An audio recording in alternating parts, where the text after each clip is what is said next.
গুৱাহাটীতে আছোঁ। আমি অলপ দিন ইয়াতেই থাকোঁ। এই ব্ৰহ্মপুত্ৰৰ মাজৰ মাজুলী, সেই মাজুলীয়ে কি জানে? অস্থায়ী মাজুলী। অলপ দিনলৈ তথাপি গুৰুসকলৰ পদস্পৰ্শ পাই স্থায়ী হ'ল।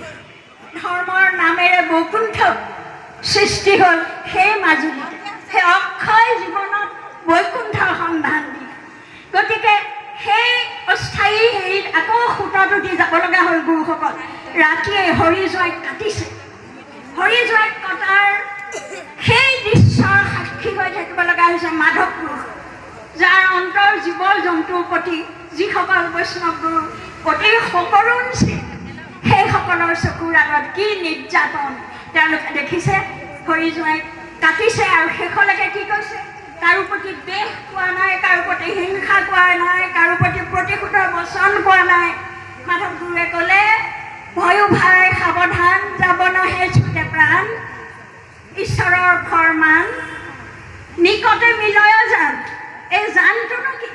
এই জান এই যাব এই আহিব, এই জন্ম পুনৰ জন্ম, কিন্তু নীতি নেৰিবা, ধৰ্ম নেৰিবা, অহিংসা নেৰিবা, সকলোৰে মংগল হ'ল। এই বাণী লৈয়ে তুমি বিদায় লোৱা। আমাক হৰি জোঁৱাইক মাধৱে বিদায় দিছে।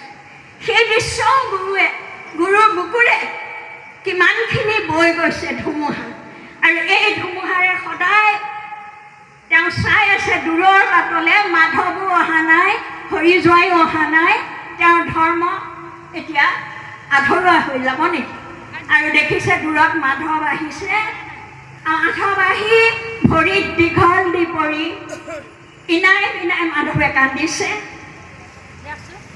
শংকৰ গুৰুৰ চকু পানীৰে মাধৱদেৱৰ পিঠি তিতিছে।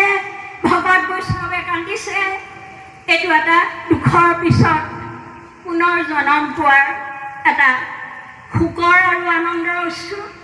আৰু যেতিয়া শুনিলে ইমানবোৰ অবিবেচকী ঘটনা হ'বলৈ ধৰিছে, ক'লে যি ঠাইত ধৰ্ম নাই, যি ঠাইত বিচাৰ বিবেচনা নাই, যি ঠাইত যন্ত্ৰৰূপী শাসক, যাক যন্ত্ৰীবিলাকে চলাব পাৰে, কোনোবাই কিবা কথা ক'ব, সেইমতে কাৰোবাক কাটি আন, কাৰোবাক ধৰি আন, কাৰোবাক মাৰি আন, কোনো য'ত বিচাৰ নাই, সেই ঠাই পৰিত্যাগ কৰাই ভাল হ'ব অলপ দিনলৈ। নিজৰ প্ৰাণ ৰক্ষা বুলি নহয়, এই যে ধৰ্ম বস্তুৰ দায়িত্ব সেইখিনি ৰখাব লাগিব, সেইখিনি আকৌ দি যাব লাগিব, যাতে প্ৰত্যেকে একোটি একোটি পোহৰৰ বন্তি হৈ নিজে নিজে নিজকে নিজে বুজিব, নিজেই জানিব শুদ্ধ পথ কোনটো, অশুদ্ধ পথ কোনটো।